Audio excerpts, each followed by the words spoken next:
pounds. Take it home, roast it in a big old oven. Big old biscuit pan in that stove held 48 biscuits. And it took about that many for us 9 children, Dad and Mom.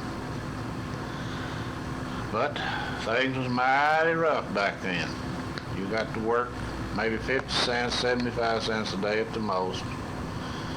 Raise their corn, raise their wheat, grow a little tobacco. And we had a couple of old binders that we'd cut the wheat with. Me and Dal and Naomi used to play with them old binder wheels, roll them up and down the bottom. That's all we had to play with then. We didn't have toys like they got now. Every Christmas, we'd go down to Ellenville, George Tackett's store, take $3 a piece, buy oranges, apples, some candy, some Roman candles, and firecrackers, and that was our Christmas. Back then, you got 1 pair of shoes a year. If you wore them out, you went barefooted.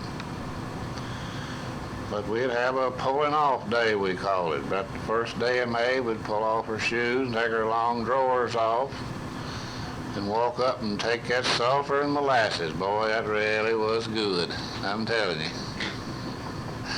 It'd nearly make you puke, but you had to take it. That's to keep the spring fever down. Of course, we had an old dog called Pat. He'd go get the cows for us every night. Send him out up one holler. If he didn't get them, he'd come back, send him up another holler. He'd come in with them all right. Never will forget one time this old cow wouldn't want to come in. We went around there. There was a snake been sucking this cow. So one evening, old Pat brought her in. She had that snake wrapped around her leg and sucking her tit just like a cat.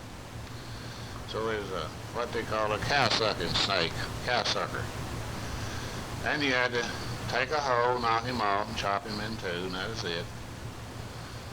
Dad, he was very strict on us kids. When he said move, we moved. We didn't. We was sorry of it. That little wagon whip, about 4 foot long. He got a hold of you, boy. There wasn't no getting loose, so he got ready to turn you loose. And he hardly ever had to tell you, but one time, I remember one time my brother's dead and gone now, Found, Adam was his name, we called him Found. He chopped wood, that was his chore. He said he's put up on the log one day and the axe slipped and cut his little toe off, all but just a little piece of skin. He'd run to the house hollering, Mammy, Mammy, Mammy. All she done was reach up the chimney there in the old kitchen, get some soot and put on it, put it back together and wrapped it up. That toe growed back as good as if you'd went out here to Heartbreak Ridge and stayed for 2 weeks. Then we moved out of that holler in 1930 over on the road, built a little better house than what we had. Moved Dad. Dad died in 1930 on Easter Sunday. And we moved from there down to George Head's house, lived down there a while, and moved from there up to Midway on the 3rd day of March 1933, the day Roosevelt took office. Of course, we worked up there got up there, the banks closed, and had to work for $1 a day, 3 days a week, painted walnuts. That's all we had to do, paint walnuts. Go out and sit down and crack some. Paint 3 rows of walnuts out of grade, one end of the farm to the other. Then along come this little woman from Monterey. I fell in love with her, married her, and moved to Franklin. Soon be married 40 years, 12th day of May. And I wouldn't take nothing for her. I don't know what she thinks about me. I have my ideas though. So I guess that's it, Janet. Thank you. Well, it's me again. I had some more I wanted to tell about. We used to have an old rooster. He used to have to roost outside. He never had a hen house or nothing then. Over in the old apple tree behind the house, that old rooster's foot froze. He'd go around hobbling like a man walking on a stilt, one stilt. So one day me and Dad took an oyster with some candy and chewing gum, and we was going down towards the lower barn where we fed the sheep and had the old binders in the barn and everything. Dad said, let's steal that damn rooster and take him and sell him and get us some candy. I said, well, Mammy misses him. I said, we're in for it. He said, well, tell her a hawk got him. So we run that old rooster down. I can see him right now going around through them willers and across the creek and up them hollers. We finally caught him, took him to Ellenville, George Tack would give us 35 cents for him. We bought all the candy and by golly we could eat for a week. Brought it back and put them old binder twine boxes on that binder. I sneaked in a package of Camels, and we'd run down there and take a draw every once in a while. And man alive, if my dad had caught us, there wouldn't been any hide on us too yet. But that's the way things go. So we had some good times in them hollers and some bad times, and we used to have a rat killing and a mouse catching and a crow shooting. Dad had an old double-barrel shotgun. Parker was the name of the gun. Left-hand Brits, and every time you'd shoot that left barrel, it'd bust that hull wide open. So we'd go crow hunting. I was sort of scared of a gun. When he'd aim it up in the tree after this crow's nest, I'd take off back to the house. It was like a scared rabbit. By the time I'd got maybe 20 or 30 steps, he'd done killed a crow and hollered to me to come back here.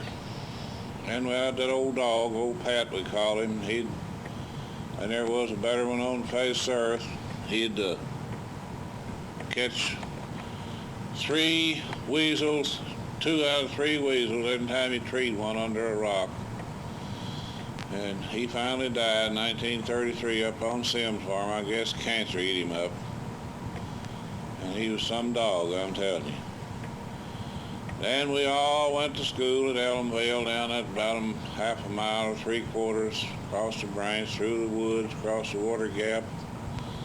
Old Fuzzy Lettrell, he's here in Frankfort somewhere now. He lived down there, and sometime we'd accidentally slip off that water gap and get our feet wet, so these teachers send us back home. We didn't want to go to school. Then sometimes she'd make us stay there. Finally, I got one time building a fire, a nickel a day. And I'd put so much coal in it, I'd blow it up. It's just something get all over everything, everybody, and a lot of times we'd have to go home. But I guess that's the way with boys. Of course, I'm an old man now, and the old lady's laying here in the bed. She's not in very good health. So that's life for you, I guess. Been married for near 41 years, and she said I'd sell her if anybody'd offer a fair price for her, but I guess there ain't no trade-in value left on her now, so I guess I'll have to keep her. Well, that's about all I got for her this time, so I'm going to cut it off again and see what I've said. Well, the old lady insisted on me talking some more, so here I am. I'm going to tell you another one or two.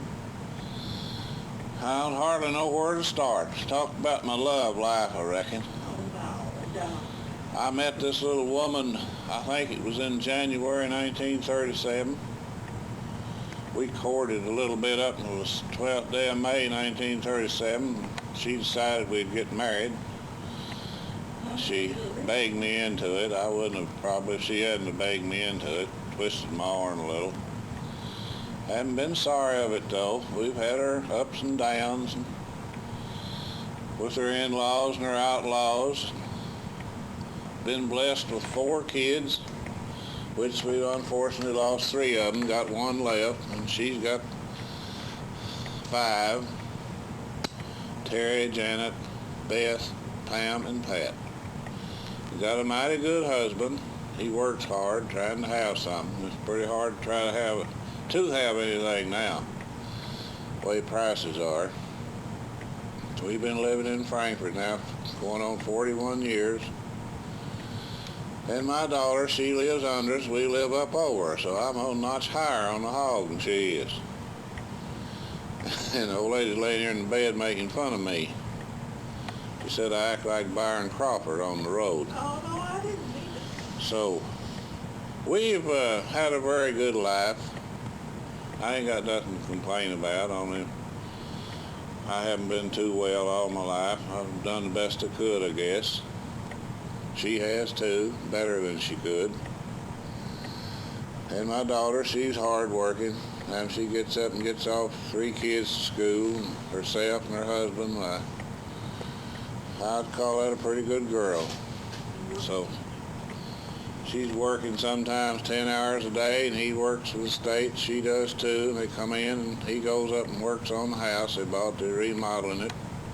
I don't know when he'll ever get it done, though. As high as lumber is, why, it's pitiful. Won't be long, won't be making enough to hardly eat on, much less doing anything else. So I guess we got a lot to be thankful for. Could have been a lot worse. Could not have had any place to sleep, nothing to eat. I thank the good Lord for my old lady. She's been awful good to me through these years, and I hope I have her. I've done the best I could and knowed how. Hope to make it to heaven one of these days. I think if anybody does, she will. So it's getting up near bedtime now. I guess I better cut this thing off again and get into bed. I thank you. Dory Dee High and Woodrow. Well, I'm going to talk a little bit more. I decided not to go to bed. I want to talk about one of my brother-in-laws now for a change. Old Rumplegut Webster over in Seymour, Indiana. One of the finest fellers a man ever knowed. Got a great big fat wife, call her Bonnie. She used to be just as skinny as this antenna on this thing I'm recording on, but she kind of got the middle-age spread, and she spread way out. And Woodrow, he carries his gut around his hands most of the time. But they got a good family. Just come a granddaddy the other day. I think a little girl, about 7.5 pounds, Linda Tim Brock, which lives one of his houses there next to him. He's got a boy married, and Jerry got a beautiful wife. He's got 2 girls at home, which is pretty as a speckled pup under a red wagon. And we'll go on out over on 8th Street and talk about Dora Jackson. Boy, old Deanie, she's a corker if there ever was one. She is so tight, whenever she gets a hold of a nickel, the buffalo beller, she squeezes it so hard and nearly chokes him to death. But I guess that's a pretty good way to be now. Well, Dean's all right, though. I like to kid her. She's a good girl. And we'll go on down to Freetown and see Florence and Burrow. Poor old Burrow, he's 83 or 4 years old now. Bad health. So is Florence. Florence is a good old girl. She's been a mama to all of her sisters and brothers, just about. She's a good girl. I think a lot of her. I'm going over to visit her one of these days before long. Stay 2 or 3 days with her, maybe. Sure has something good to eat every time I go. Then we'll go on up to Indianapolis a while and see Ann and Bert. There's a mighty fine girl. Got a good man, a good job. Love each other, and that's all that matters. Then we're going to travel back down to Rising Sun, Indiana, and look at W.J. That's Jack Webster. He's a good old boy. He's kind of like me. He's getting old. And he's got a good wife. They had a good life all their life, as far as I know. Then I guess I'll come back out to Thornhill and see old Lefty, Rachel. Call her Lefty.